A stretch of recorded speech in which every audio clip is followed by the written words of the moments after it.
कार्तिक व्रत का महात्म्य। गुणवंती को कार्तिक व्रत के पुण्य से भगवान की प्राप्ति। सूत जी कहते हैं, एक समय की बात है, देवर्षि नारद कल्प वृक्ष के दिव्य पुष्प लेकर द्वारका में भगवान श्री कृष्ण का दर्शन करने के लिए आए। श्री कृष्ण ने स्वागत पूर्वक नारद जी का सत्कार करते हुए उन्हें पाद्य अर्घ्य निवेदन करके पश्चात बैठने को आसन दिया। नारद जी ने दिव्य पुष्प भगवान को भेंट कर दिए। भगवान ने अपनी 16,000 रानियों में उन फूलों को बांट दिया। तदंतर एक दिन सत्यभामा ने पूछा, प्राणनाथ, मैंने पूर्व जन्म में कौन सा दान, तप अथवा व्रत किया था जिससे मैं मृत्यु लोक में जन्म लेकर मृत भाव से ऊपर उठ गई, आपकी अर्धांगिनी हुई। भगवान श्री कृष्ण ने कहा, प्रिय, एकाग्रचित होकर सुनो। तुम पूर्व जन्म में जो कुछ थी और जिस पुण्य कारक व्रत का तुमने अनुष्ठान किया था, वह सब मैं बताता हूँ।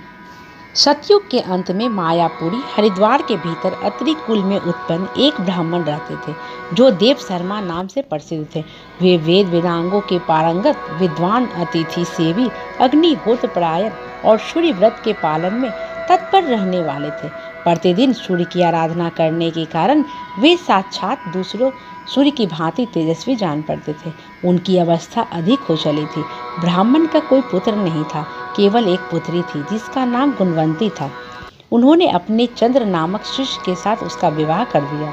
वे उस शिष्य को ही पुत्र की भांति मानते थे और वह जितेंद्रिय शिष्य भी उन्हें पिता के ही तुल्य समझता था। एक दिन वे दोनों गुरु शिष्य कुश और समिधा लाने के लिए हिमालय के शाखाभूत पर्वत के वन में इधर उधर भ्रमण करने लगे। इतने में ही उन्होंने एक भयंकर राक्षस को अपनी ओर आते देखा। उनके सारे अंग भय से कांपने लगे। वे भागने में भी असमर्थ हो गए। तब तक उस काल रूपी राक्षस ने उन दोनों को मार डाला। उस क्षेत्र के प्रभाव से तथा स्वयं धर्मात्मा होने के कारण उन दोनों को मेरे पार्षदों ने वैकुंठ धाम में पहुंचा दिया। उन्होंने जो जीवन भर सूर्य पूजन आदि किया था, उस कर्म से मैं उनके ऊपर संतुष्ट था। सूर्य, शिव, गणेश, विष्णु तथा शक्ति के उपासक भी मुझे ही प्राप्त होते हैं। जैसे वर्षा का जल सब ओर से समुद्र में ही जाता है, उसी प्रकार इन पांचों के उपासक मेरे ही पास आते हैं। मैं एक ही हूँ, तथापि लीला के अनुसार भिन्न भिन्न नाम धारण करके 5 रूपों में प्रकट हुआ हूँ। ठीक उसी तरह जैसे कोई देवदत्त नामक एक ही व्यक्ति पुत्र, पिता आदि भिन्न भिन्न नामों से पुकारा जाता है। तदंतर गुणवंती ने जब राक्षस के हाथ से उन दोनों को मारे जाने का हाल सुना, तब वह पिता और पति के वियोग से दुख से पीड़ित होकर करुण स्वर में विलाप करने लगी। हा नाथ, हा तात, आप दोनों मुझे अकेली छोड़कर कहाँ चले गए? मैं अनाथ बालिका आपके बिना अब क्या करूँगी? अब कौन घर में बैठी हुई मुझ कुशलहीन दुखिनी स्त्री का भोजन और वस्त्र आदि के द्वारा पालन करेगा? इस प्रकार बारंबार करुणाजनक विलाप करके वह बहुत देर तक के बाद चुप हुई। गुणवंती शुभ कर्म करने वाली थी। उसने घर का सारा सामान बेचकर अपनी शक्ति के अनुसार पिता और पति का पारलौकिक कर्म किया। तत्पश्चात वह उसी नगर में निवास करने लगी। शांत भाव से सत्य, शौच आदि के पालन में तत्पर हो भगवान विष्णु के भजन में समय बिताने लगी। उसने अपने जीवन भर 2 व्रतों को विधि पूर्वक पालन किया। एक तो एकादशी का उपवास और दूसरा कार्तिक मास का भली भांति सेवन। प्रिय, ये 2 व्रत मुझे बहुत ही प्रिय हैं। ये पुण्य उत्पन्न करने वाले हैं, पुत्र और संपत्ति के दाता तथा भोग और मोक्ष प्रदान करने वाले हैं। जो कार्तिक के महीने में सूर्य के तुला राशि पर रहते समय प्रातः काल स्नान करते हैं, वे महापात की होने पर भी मुक्त हो जाते हैं। जो मनुष्य कार्तिक में स्नान, जागरण, दीपदान और तुलसी वन का पालन करते हैं, वे साक्षात भगवान विष्णु के स्वरूप हैं। जो लोग श्री विष्णु मंदिर में झाड़ू देते, स्वस्तिक आदि निवेदन करते और श्री विष्णु की पूजा करते रहते हैं, वे जीवन मुक्त हैं। जो कार्तिक में 3 दिन भी इस नियम का पालन करते हैं, वे देवताओं के लिए वंदनीय हो जाते हैं। फिर जिन लोगों ने आजन्म इस कार्तिक व्रत का अनुष्ठान किया है, उनके लिए तो कहना ही क्या है। इस प्रकार गुणवंती प्रतिवर्ष कार्तिक का व्रत किया करती थी। वह श्री विष्णु की परिचर्या में नित्य निरंतर भक्ति पूर्वक मन लगाए रहती थी। एक समय जबकि जरावस्था से उसके सारे अंग दुर्लभ हो गए थे और वह स्वयं ही ज्वर से पीड़ित थी, किसी तरह धीरे धीरे चलकर गंगा के तट पर स्नान के लिए गई।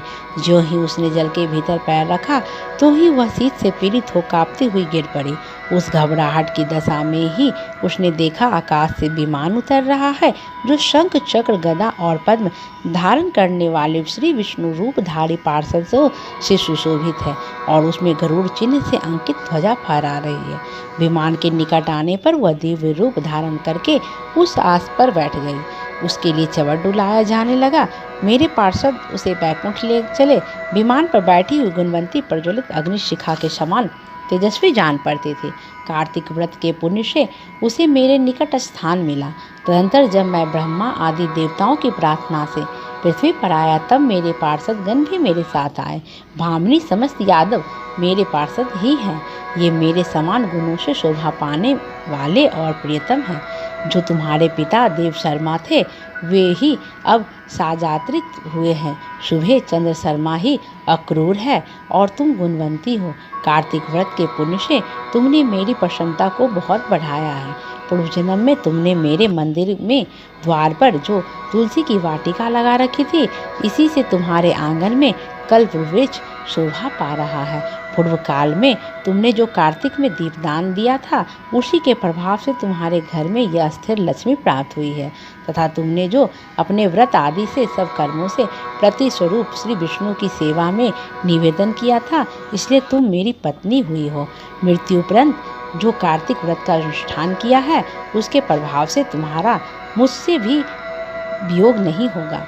इस प्रकार जो मनुष्य कार्तिक मास में व्रत परायण होते हैं, वे मेरे समीप आते हैं। जिस प्रकार की तुम मुझे प्रसन्नता देती हुई यहाँ आई हो, केवल यज्ञ दान तप और व्रत करने वाले मनुष्य कार्तिक व्रत के पुण्य की एक कला भी नहीं पा सकते।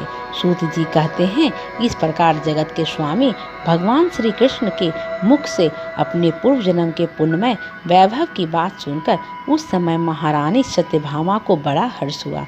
प्रेम से बोलिए विष्णु भगवान की जय।